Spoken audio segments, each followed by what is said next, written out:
All right, welcome back to the Rock and Roll Ghost podcast. This week we have SJ Chiro. I'm sorry, we were just talking about the pronunciation and I almost lost it. Remember to like, share, subscribe the video to all your friends, social media, what have you.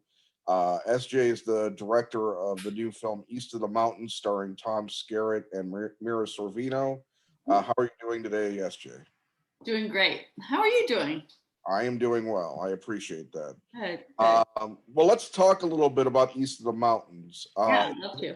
It's an adaptation, correct? That is correct, yes. The book was written by David Guterson, same name. It was written 25 years ago. So this is an updated version of the story. And how did you come across the book or the screenplay? You know, actually, this project started without me. It was something that was important to Tom Skerritt and David Guterson, and they really wanted to make a film of it. They looked for the right producing partner for years until finally Jane Charles found them. And once she came on board, that train was out of the station. Yeah. So the producers called me in to interview me, and I loved the story. So there we go. Jane Charles, I know that name for some reason. Do you know some of the things she's done off the top of your head? Off the top of my head, she's done so much, actually. Her last indie film is called Sold. And that was a huge festival darling. You know, it played around everywhere. So maybe that's what. But she's done tons. Yeah, the name does sound very familiar. So I'm sure it's just that as I get older, I used to walk around with IMDb basically in my head as a youngster. You know, I was that obsessed with movies. You know, yeah, I know people like you. It's pretty impressive. Yeah, I used to know cinematographers, editors, they did this, they did that, and now it's like without my phone, I'm useless. So, I mean, I remember some things, but just happens to the best of us. Yeah, I can't remember the minutia anymore. Yeah. But well, tell me what about the project intrigued you? You know what's so weird about this project? So it intrigued me. I really like the story. I love the story of this man who, man in his 80s, as we portrayed him. I think in the book he's in his 70s, but still, who kind of has embraced this concept of rugged individualism and thinks he doesn't need anyone, even in his death. And just the gentle story of him kind of opening up and really transforming in a gentle way. Yeah. It's so hard. It's so hard to talk about without ruining. I know. The magic of it. That's the problem. There were so many things I want to reference. But it's interesting because the beginning of the movie, it's pretty early on. I'm not really spoiling anything. His wife had passed like a year before from cancer, and he's basically kind of closed himself off from their daughter. Right. He was a former doctor. That's known as well, and he's just kind of been puttering around since her passing. And he makes his decision to go on what he tells his daughter is a hunting trip with the dog. Yeah. But it becomes pretty evident early on that that's not what his intentions are.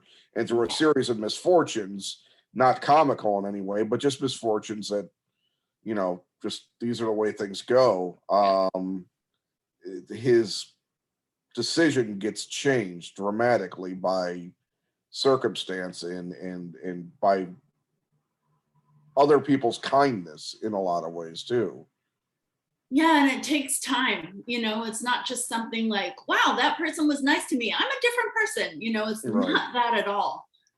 It's a lot of introspection and just experiencing people. And they're not like these saccharine, like kind of fake nice people. They're just very genuine. He's experiencing very genuine human people, and ultimately it does have an effect on him. Yeah. And, you know, how can I say without spoiling? It's so hard. Yeah, because that's what I had mentioned to you in an email. Well, no, I don't know if I mentioned it, but when I watched it, I was like, I'm so glad I didn't read a ton about this beforehand. Yeah. But isn't that a catch-22 nowadays, that you kind of have to sell what something is in order to bring people into it, which is a real problem. But for me, this is a film on a spiritual path to something like Crazy Heart with Jeff Bridges. Oh wow, yeah. In a way, where if I'm going to give a reference, that you know, that was fairly successful in independent film, and Jeff won the Oscar. Right. You know, is something that is not evident right at the beginning what's happening, but you like the person you're following, so you continue to follow them and figure out what they're about. You know. Yeah, you know, this is Tom Skerritt's first leading role, and frankly, I was blown away by that fact. And I was like, this cannot be. And I went back on his IMDb, which is long. Like, he's had such a long, storied career. Yeah. But yeah, I mean, and he just knocks this out of the park in such a quiet way. It's not, you know, a big, showy, scenery tearing, you know, performance, but you can't help but be affected by it. It's so deep and it's so intense. Yeah, well, what's interesting about his performance and it is really that it is quiet. It is, you're reading this man, you're reading into what this man is going through by the happenings around him and how he subtly changes. There's nothing showy about the performance. There's nothing big. You know, I know some people aren't maybe attuned to a film like this, and of course that's you know, an issue. It's some people would call it too slow, but it's involving. It's a deeply involving film that really, by the end, really ends up, even a cynical bastard like me touched me. You know. That's good to hear. Yeah, I mean, I don't like the typical schmaltzy stuff that's obvious, you know, that's no. And even the presence of a dog, the use of the dog is not done in a schmaltzy way. It's done very real. And you know, whenever I see an animal or a child used the right way in a film, not the easy way, you know, it always makes me feel better, you know, especially children, because I don't like children. Oh. You need to see Lane 1974. That was my I do have to see that, actually. Yeah, your other film. I wish I'd been able to check that out. That's not exactly the for as far as I could find, the easiest film to find. It should be easy to find. Really? It should be around, yeah. Okay. Yeah, well, I'll look harder then. Or something, or I might have been lazy. I'll include a link to it as well, so other people don't have to be quite as incompetent as I am then.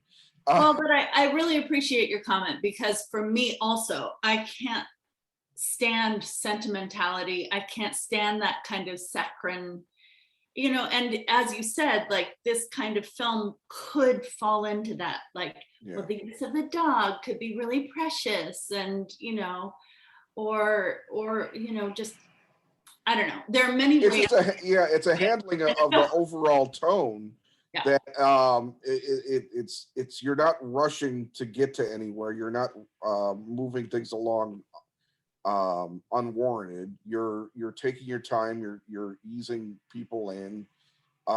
It really, in a different director's hands, it's a completely different film.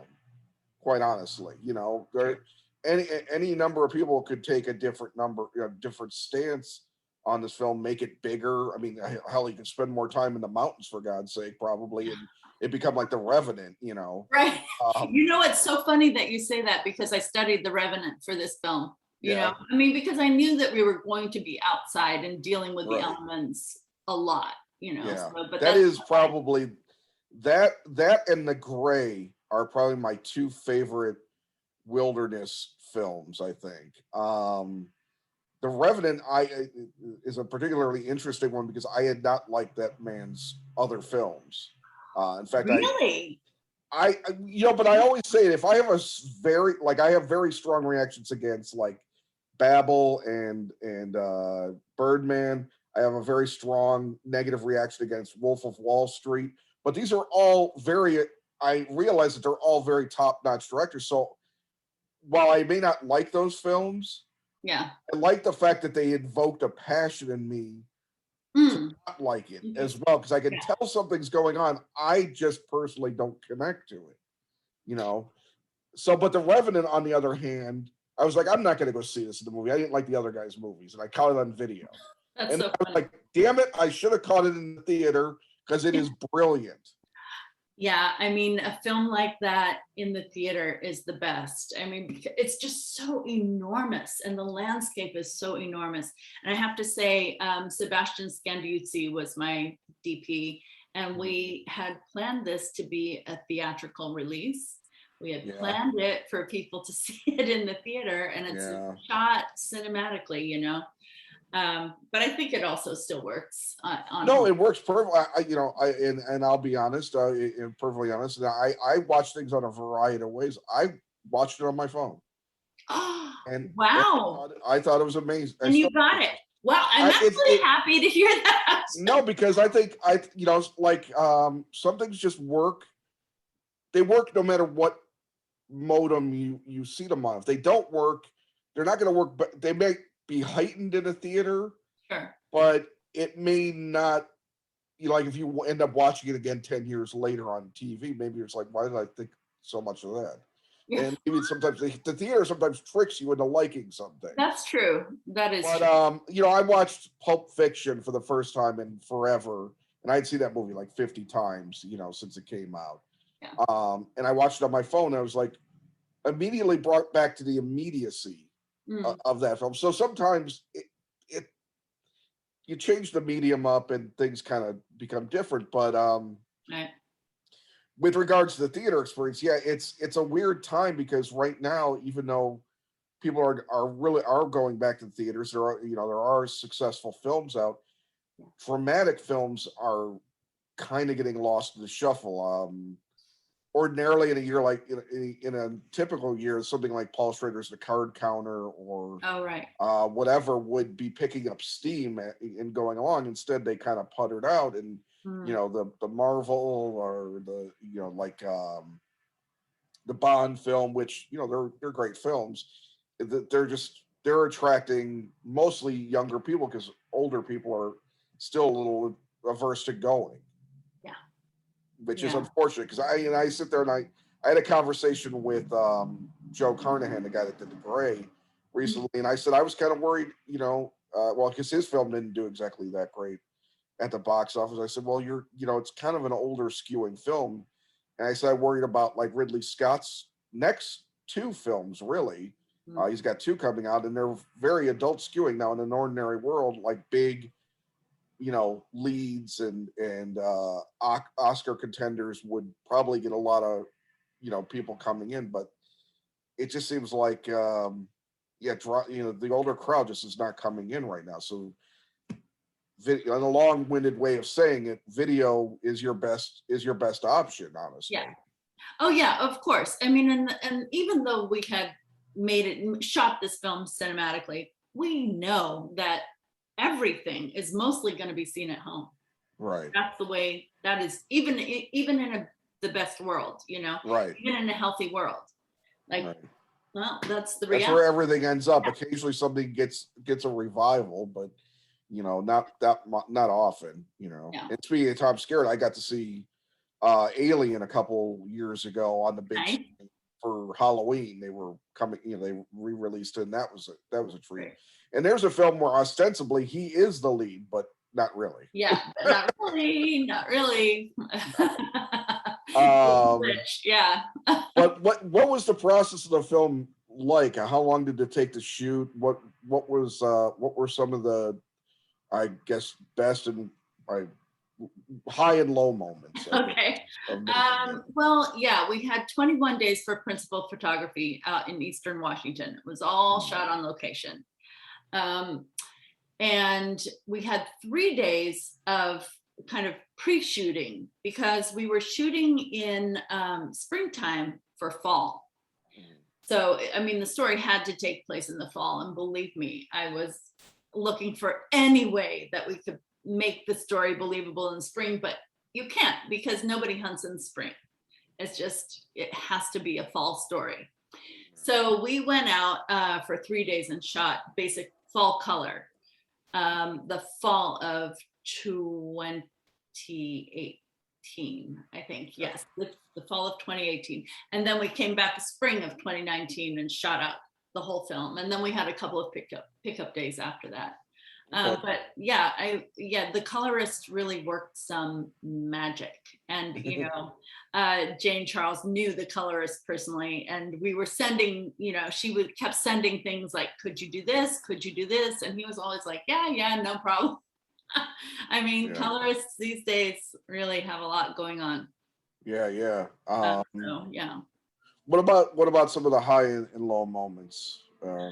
Well, we could start with some of the challenges. So anytime that you're working outside, you're going to be challenged. I mean, it's just the way of it, you know, and I do a lot of work with environment. I love it. If you see Lane 1974, you'll also see a lot of the environment almost as a character, not a character, but a definite presence and influence. Is very important in the story. So anytime you do that, you're going to encounter some real trouble. Yeah. For instance, we had such high winds that the first AD shut down the set. And she said it's not safe to shoot. So I had to, you know, jump in a car, rewrite the scene, and put the whole scene inside a vehicle, which actually worked out better. You know, I think it turned out with.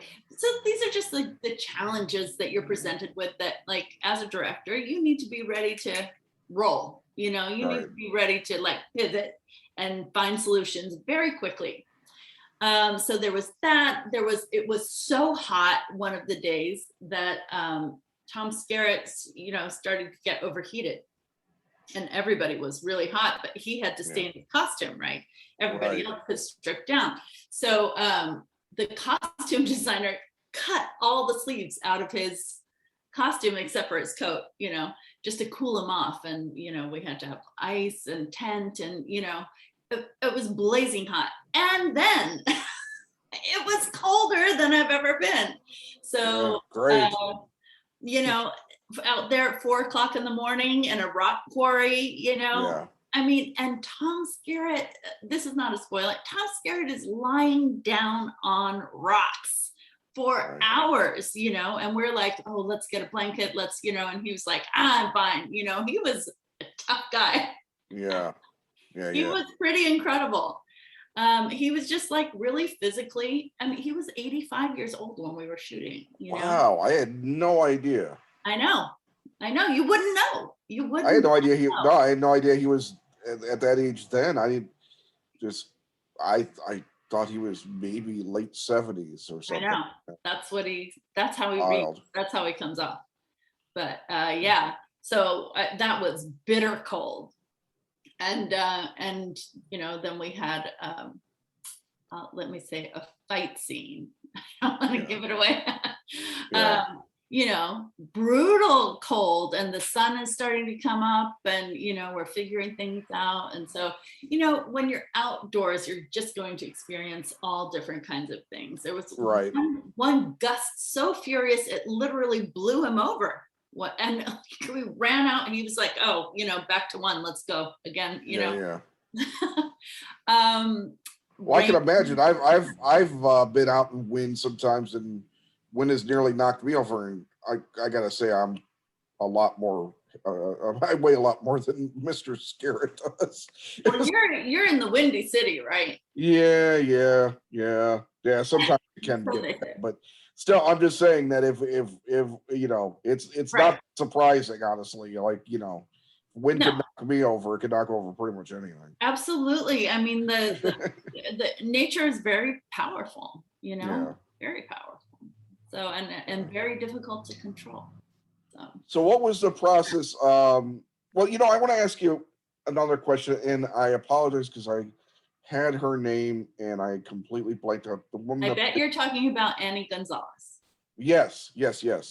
I feel like I had seen her in something before, but I looked up her credits, and I couldn't tell for sure if I had, because I mean, while I had seen some things, I was like, I wasn't conjuring anything.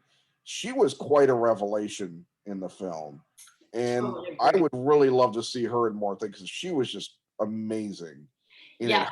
How did you come to cast her? Well, first of all, you're going to get your wish because her career has taken off. This was her first feature film, but she's done a lot of television. Right. Yeah. So, coming up, she's going to be in Flamin' Hot, Ava Longoria's film. Oh, wow. Flamin' Hot Cheetos. Yes. So look forward to that. And the new season of Hentified just dropped, which she's on. I mean, there's a lot going on for her. She is incredible. But the way that I found her was, what can I say? Non-traditional. Yeah. I was interested in another actor, and that actor was not available. And so I went to that actor's Instagram page and was just like, who, maybe they're friends, maybe something. And sure enough, Annie was there on Instagram with this friend, and the friend was saying, I love you so much. You're the best actress. You're so much fun to work with and all this. And I was like, oh, do tell. Yeah. And that's like the short version, because there was a lot of looking before then, but that's how I found her. Right. Yeah. And so we sent a message to her agent, and she and I got on the phone on a Zoom, and the rest is history. She came out to Seattle, and she was fantastic. I mean, I loved working with her so much, and I think that really comes across on the screen. I think her energy is just palpable, and she doesn't, again, like it's no secret, she meets Tom Skerritt. But she, and he's been a cardiologist for 50 years in Seattle. She's a kind of a country veterinarian, but she's not cowed by him at all. She's, she's just like a normal, natural person that that can show a lot of humanity without being solicitous, without being, without being weird, basically. Just like it's just such a wonderful line that she walks, and she walks it just so perfectly and beautifully. Yeah, her character could be somebody that sits there and tries to pull information out of his, but she doesn't. She kind of allows him, just the tone of the overall film is so perfect. She allows him to open up to her, basically. Yeah. And it's really interesting in how you handle the emergence of a relative and the end struggle to reclaim something. I hate speaking in this way. You guys got to go see the film. I just don't want to. I don't want to ruin it for anybody because it's a true pleasure. So you shot it in 21 days. You ended sometime before summer of 2019, I'm guessing. That's right. Yeah, in June. You go into editing and you get the film locked, the whole bit, and this is all before COVID, correct?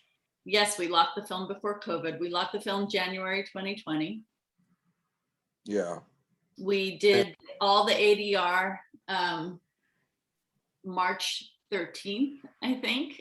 Oh, so right around the time everything. The day before shutdown in Seattle. Yeah. But then we still had all the rest of post to do in COVID. Okay. So that was not a delight, but we had to get. So you were doing editing remotely? Sound editing, yes. Sound editing, okay. Yeah, and color and music. So. And then at what point did you actually end up finishing the film completely? That's a good question. No, I'm trying to remember because it's like this weird COVID dream. Right. Yeah, no, I know. Did you finish it before this year? Now, so what's that? Did you finish it before this year? Before 2021? That's a good question. I'm actually honestly, yeah. I don't. No, that's okay. That's okay. I get it. You know, yeah, I think we finished in February of 2021. I'm just gonna say that. Okay, well that's fine. And what difference does it make at this point? Right. Yeah. So you got the film finished. At what point? What are the discussions about putting it out at that point with you and the producers and the distributor and all of that? What do you think you're at that point? Do you think you're waiting it out to see if you can, or does somebody make a decision early on to just bypass, full theatrical, release, or how does that whole conversation go? Sure. Yeah. Well, even before that, Jane Charles made the decision, had the strategy of not going to a lot of festivals. We only played, we opened in Seattle and it was a huge hit, which was great. But of course, it's also a hometown. So you expect a warm welcome. It is a film that showcases Washington State. So, but it was, hugely successful there. And then we had a couple of other requests at other film festivals like Sedona, which we honored. And that was fun. But usually film festivals play a huge role in an independent film. And exactly. That's another issue I think that's, happening this year is that they're despite there being some this year, they're not as I guess effective. They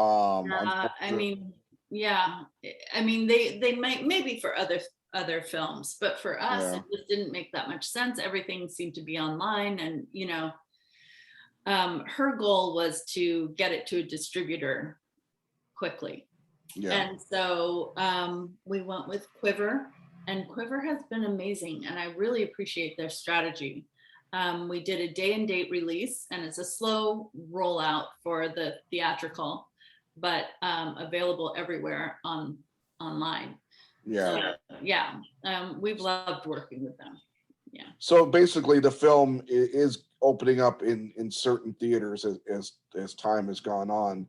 It just depends on where you're at, and that's as much is that as much a move for awards consideration as anything else? Well, I'm not exactly sure if it is, but I think that if anyone deserves an award, it's Tom Skerritt. I mean, honestly, I think people really need to pay attention to this work. It's extraordinary what he's done, and it's coming at the tail end of a huge career. So I think if they manage it well, they could position him in that way. So I'm hoping to see that he's in the mix. I hope so too. Because there's this year it's not like last year. There's going to be more of a field. Last year was a very weird year for awards because it was strange. Yeah. I mean, it's just weird when Borat gets nominations. It's like, nothing against Borat, although I didn't like the second one. Oh. It's just like it was such a bizarre year that Borat managed to get like included in major nominations. It's like, what world am I living in? It's because next to another thing released last year.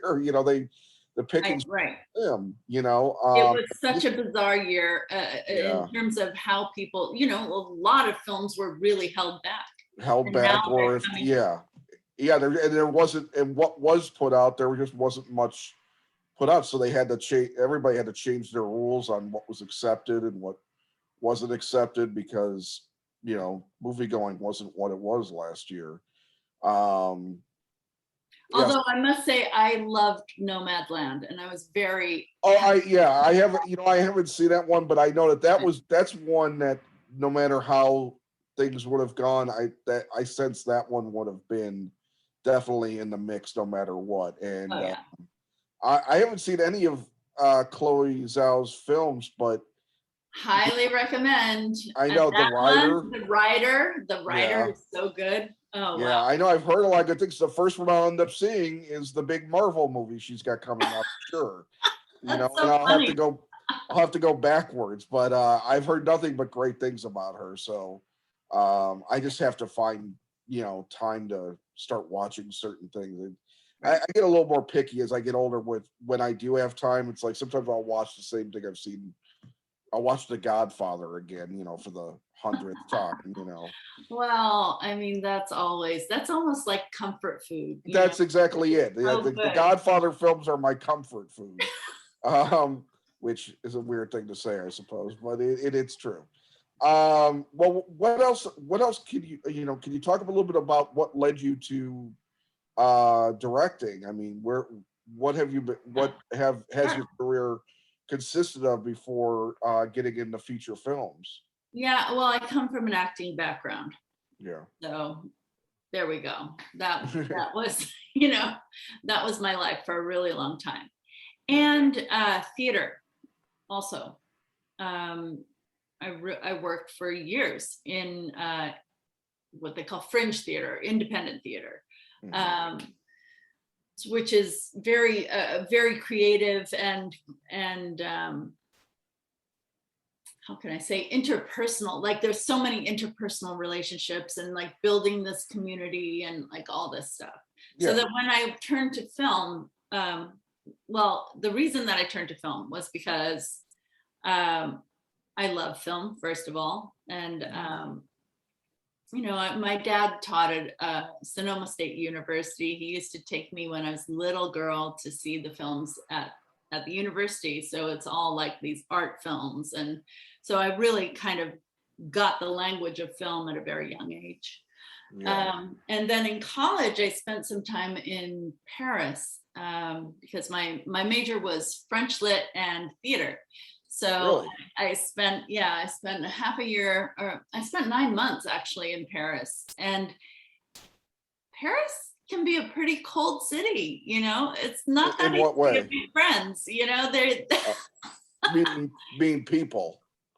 Yeah, they're just, it's not quite the same. Like here, I feel like in an American city, you could meet people, you could say hi and they'd say hi, but like it's just not the culture in Paris. So consequently, I spent a ton of time in their incredible independent theaters, and they had like all these art house theaters and then huge theaters too on the Champs-Elysees. So I spent a ton of time in theaters and soaking up all film at that time. But it wasn't until the mid-90s that I really decided to go into film. And I decided to apply to film school. And I wanted to go to one film school, USC. And when my friends heard that, they were like, oh my God, start applying now. Nobody gets in the first time, And so I kind of freaked out and I applied. And then weirdly, I was accepted. But I wasn't, like, my husband still had another year at the University of Washington. There was just all this stuff going on. And ultimately, I didn't end up going. Wow. So just kind of put a pin in that. And then some family stuff. Yeah. And in 2004, I started making my own short films and just started, going from there. So that's cool.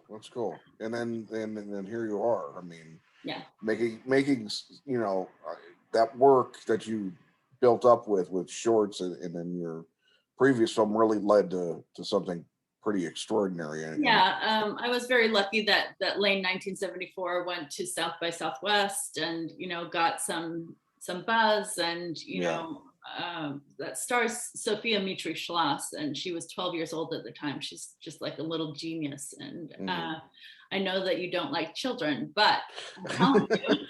I will watch the film. It depends. It's like, there's two schools of thoughts on this, and I'll use two TV shows I've watched, one almost to completion, one all the way, one I keep rewatching. No. I rewatched The Sopranos recently. Oh yeah. Okay. In that show are written and performed, I think, perfectly. Then there was a show with Liev Schreiber called Ray Donovan. Oh yeah. The kids, or even on Homeland, the first 3 seasons of Homeland, the kids are mega annoying, and you don't want to see anything from them. Now, maybe that's my opinion, but I think there's an extreme difference in the writing for them, and maybe in the performing. I don't want to really denigrate performance. I'll denigrate a writer, no problem. Sure, and a director. I mean, like the director really plays a role in how children are.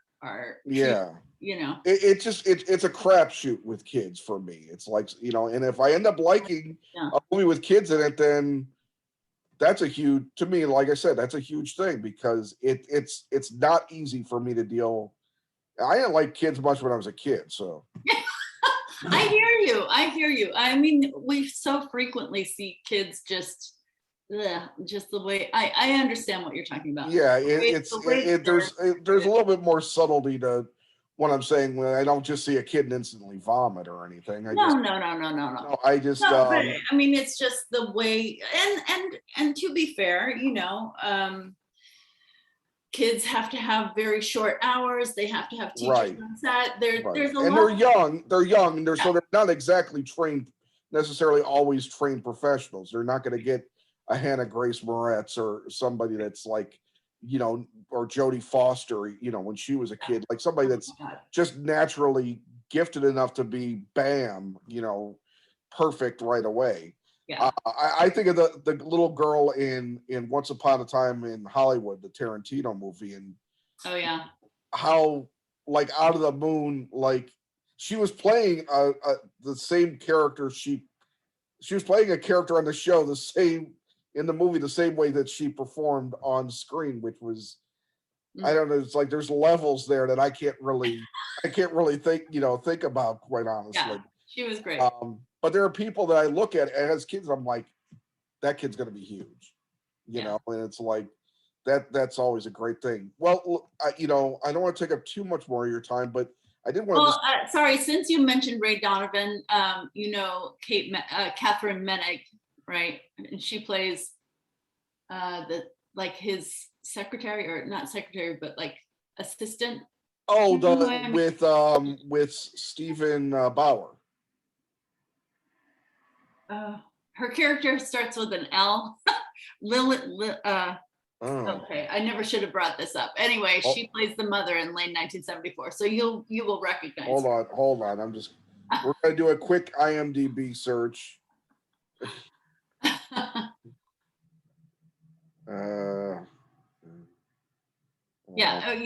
I was going to say you would recognize her, but you might not recognize her because she's really quite different. That film takes place in 1974, and she really looks different. I mean, who is it again? Catherine Menig. It's Moen. No, and she was also on The L Word. Yes, yeah, that's where most people know her from. But I thought she was sort of like his, but she also was part of the business too. Yeah, she was. I always liked her a lot. In fact, one of the that was a show they moved things around a lot, and some people laughed, and I was like, Oh yeah. Well, I mean, she's great. She's amazing. So she's in that. Okay. Yeah. That's great. Now I'm looking because I haven't seen The L Word, but I loved her on Ray Donovan. Oh well, yeah, she's an incredible, very powerful actor. And that's great. And not a spoiler, but she plays a mother that is not very sympathetic. Yeah. And that's really hard for some people to take. They want every mother just to be so be the mother, yeah, and like like a wonderful person. But as we all know, not every parent. Parents are people too, and they have their own struggles, and So. Yeah, I was just like I said, I just rewatched The Sopranos, and I'm blanking on her name. The woman that played Tony Soprano's mother on there, who passed away. That character, boy, what what a pit of hostility and anger and resentment she was. I mean, that's the ultimate non-motherly mother. I don't, maybe Catherine beats her in a lane, you know, I don't know if it's worth, but I'm intrigued to see now that, especially now you mentioned that she's in this. What else, is there anything you're working on currently, or are you looking to work on something, or what's going on? Actually I have 4 feature films that are on the pot, like stirring the pot, that I'm writing right now. So there's that. You're writing 4. Sorry? You're writing 4 of them. There's 4 projects, yes, that I'm working on. Yeah. Okay. So we'll see which one rises to the top. Yeah. I was even talking to, it's you know, you never know how this works. I was talking to David Duchovny recently, and he wrote a book that Showtime commissioned a pilot for, but even he said he doesn't know if it's going to make it. You know, it's it's a crapshoot. You just have to be prepared for anything. So what do you do in the downtime? Do you just keep working, or do you have other things that you work on? I mean, you know, I just keep working. I keep writing. You know, it's like, it's so weird because you go, you know, from here, it's done. Then it's back to start all over down to nowhere again. Yeah, the people that manage to have all the balls in the air and they're juggling them at once, like somebody like I don't know, any actor producer, like somebody like Brad Pitt, who has right. You know, like he stars in a bunch of films that he doesn't necessarily even produce himself, but then he's also his company is producing like however many damn movies. It's like, I know, Plan B is just all over the place. Yeah, I know he has people to work for him to sort this out, but still, I don't understand how. I mean, just looking at my own life, it's like I can barely deal with what I have to do in my own life, so I can't imagine the juggling that goes on. As a final question, I guess, what films, now that we're deep in the fall season, what films are you really looking forward to seeing this fall? Oh gosh, there are so many that are coming out. I know that. Well, I want to see the Todd Haynes Velvet Underground doc. Okay. Yeah, that's coming out. What else? I mean, I want to see the French Dispatch. Dune, of course, you know, I'll see that in IMAX. You know, I'm one of those people that is going back. I'm back in the theater, and I'm going to, you know, to everything. I just saw the Bond film in IMAX, and I just saw that too. Yeah, that was fun. That was fun. But yeah, there's a ton coming out that it's like I'm so happy because I took from February 2020 till September of this year, I didn't go see a single film. Yeah, right. Isn't that weird? Like I would go almost every so week. Immersed in film, and like that is our culture. That is like a thing that we do, is go to the movies. You know. Yeah, that's part of why I know I was going crazy, is because I love going to the movies. And I go back to the movies, and I'm like, oh my God, I saw 3 movies in 1 week. I was like, you know, just gotta finally getting back into it. It's crazy. Yeah. And I'm trying to see everything, but everything doesn't. The things I like to see, like I wanted to see the French film that won the Palme d'Or. I saw that. Oh, you gotta see it. You got it. It came out to the theaters by me, but it's already gone from here. Oh, it's already gone. Oh, I just saw it. I saw it 2 days ago. Here. Yeah, it was playing near me in like multiplexes, because right now it's such a weird time. They'll put anything, I guess. Right.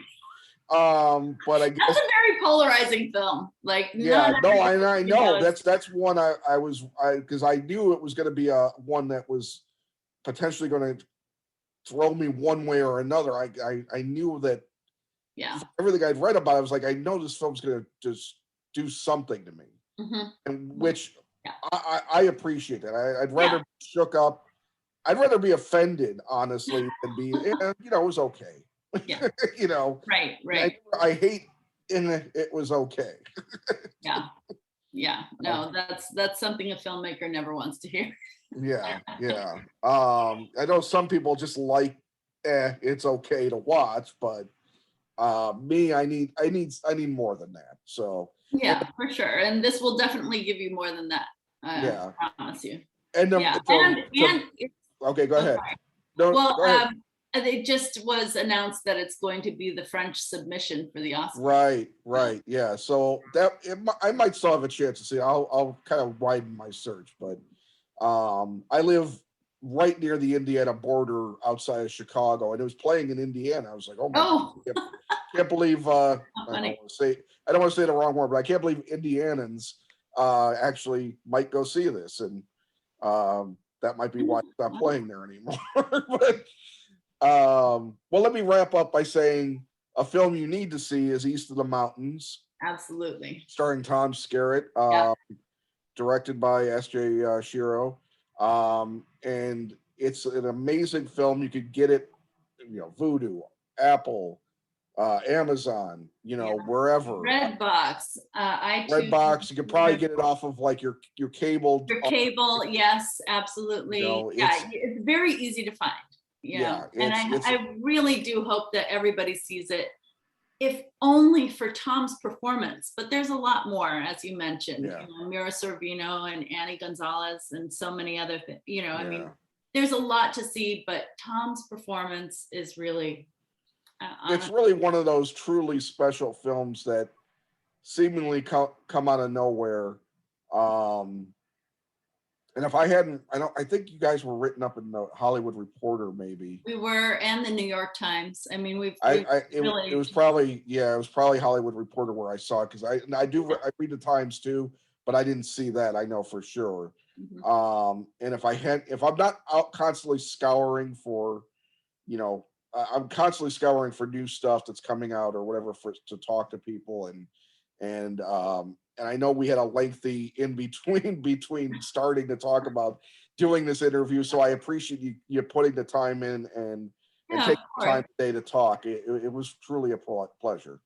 Well, 100% fresh on Rotten Tomatoes. Just want to say that too. Wow, look at that. That's even bigger. Yeah, now, hey, go out tonight. You gotta see it tonight. East of the Mountains. Go see it however you can. And if it comes to a theater near you, then go see it there too. And for sure. If you're a member of any award thing, nominate it.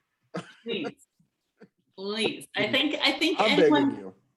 Thank you so much. I really appreciate that. And it's great to talk to you, Brett. Thanks. Great to talk to you. Hopefully we'll get a chance to talk again. I would love that. All right. You have a great rest of your day. Thank you. You too. All right, bye. All right. Bye.